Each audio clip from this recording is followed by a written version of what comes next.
प्रयासों को सफल होने नहीं देंगे। स्वामी जी, एक प्रश्न और है आपसे।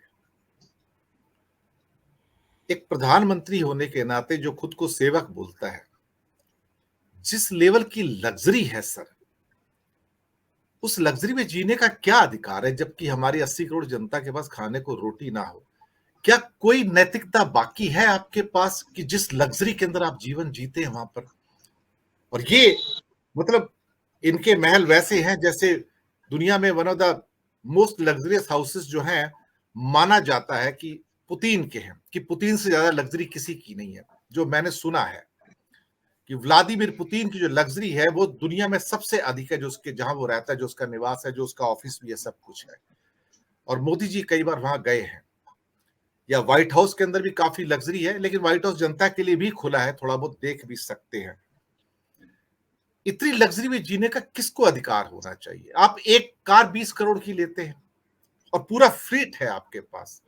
आप इतने महंगे हवाई जहाज लेते हैं, अंदर से आप देखो तो आंखें फटी की फटी रह जाए कि मैं किस दुनिया में आ गया हूं सर। ये अलग वर्ड है सर ये।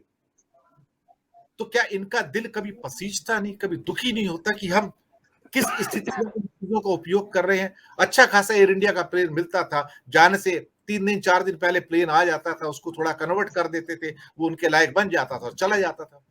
अलग से 2 प्लेन बनवा लिए, 8,500 करोड़ खर्च कर लिए, हर साल के सैकड़ों करोड़ सिर्फ मेंटेनेंस पे चले जाते हैं उसके सर।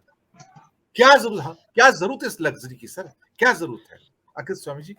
नहीं नहीं दिनेश जी, जरूरत है। देखिए, जरूरत है, इसलिए जरूरत है कि मोदी जी के भवन में, उनके महल में कौन कौन आते हैं? गौतम अडानी, विनोद अडानी, ललित मोदी, नीरव मोदी पहले आया करते थे, मेहुल भाई।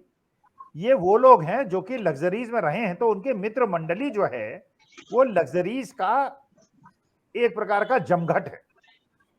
उनके घर में वो तो नहीं आएंगे जो सब्जी बेचने वाले हैं, गिग वर्कर्स तो नहीं आएंगे, जो हरियाणा के किसान महिलाएं हैं वो तो नहीं आएंगी। अगर वो आए तब तो उनको लगे कि ये जाके क्या देखेंगी और बाहर जाके क्या बताएंगी, क्योंकि उनके महल के अंदर जो गरीब और मध्यम वर्ग, उसकी तो हिम्मत ही नहीं है घुसने की।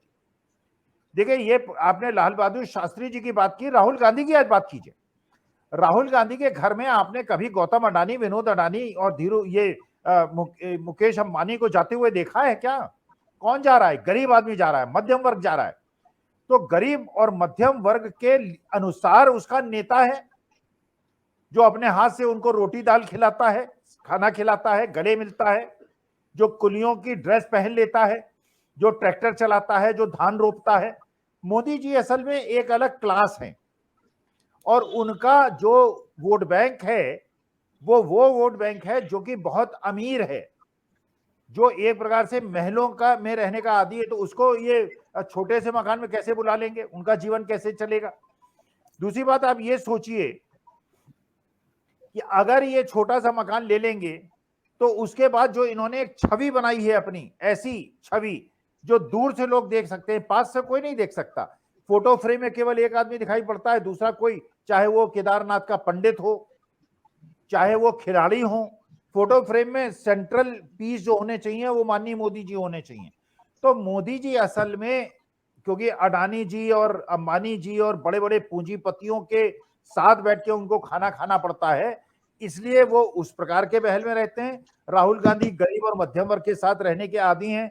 जब वो कारपेंटर्स के ऑफिस में गए, उनकी फैक्ट्री में गए, तो जहां से कारपेंटर खाना खाते हैं उसी ढाबे से खाना आया जो राहुल गांधी ने खाया।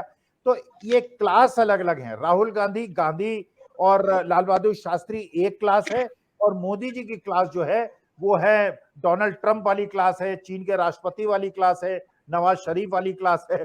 जो अमीरों की क्लास है, मोदी जी उससे आइडेंटिफाई होते हैं, और जो मध्यम वर्ग और गरीबों की क्लास है उससे राहुल गांधी आइडेंटिफाई होते हैं। तो ये उनकी मजबूरी है, ऐसा ही महल बनाना होगा, वरना उनके जो गेस्ट आएंगे उनको परेशानी होगी। जी।